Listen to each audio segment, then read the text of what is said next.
بسم اللہ الرحمن الرحیم۔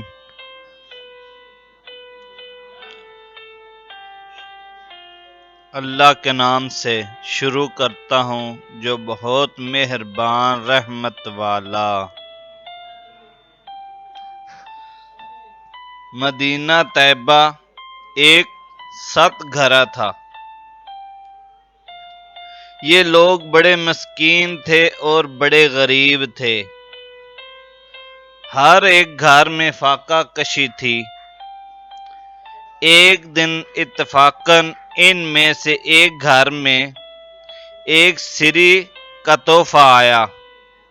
باوجود اس بات کے یہ لوگ خود بھوکے پیاسے تھے، لیکن خیال یہ کیا کہ ہمارے ہمسائے ہم سے بھی زیادہ بھوک اور فاقے سے ہیں۔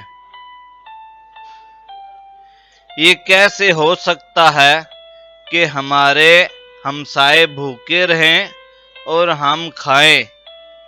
قیامت میں اللہ تعالیٰ کو کیا منہ دکھائیں گے؟ اسی وقت وہ بکرے کی سری ہمسائے کے گھر بھیج دی۔ جب یہ تحفہ دوسرے گھر میں پہنچا، وہ اسی طرح خدا طرز سے ہمسائے کے حقوق کا خیال کر کے اپنے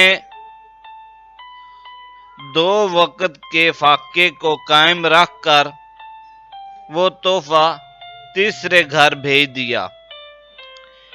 تیسرے گھر والوں نے اسی جذبے کو قائم رکھتے ہوئے وہ تحفہ چوتھے گھر بھیج دیا۔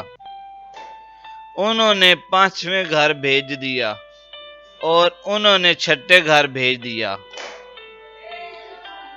اور 6ٹھے گھر والوں نے یہ تحفہ 7ویں گھر بھیج دیا۔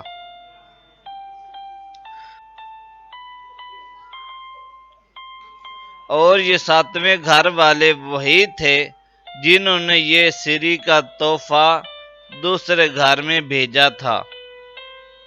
ان لوگوں نے جب یہ دیکھا یہ تحفہ پھرتا پھراتا پھر ہمارے ہی پاس آ گیا ہے، تو سمجھے خدا نے یہ حصہ ہمارے ہی نصیب میں لکھا ہے۔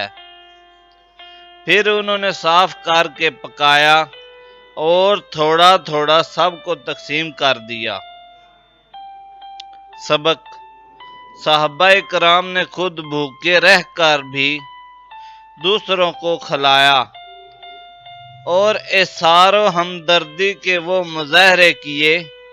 اس بات کی تاریخ بھی گواہ ہے۔ یہی ہیں وہ پاک لوگ جنہوں نے اپنا حصہ اپنے بھائیوں پر صرف کیا، اور ایک آج کل کے لوگ ہیں جن کا دن رات کا ورد ہے، جو کچھ ملتا ہے وہ سب اپنا ہے۔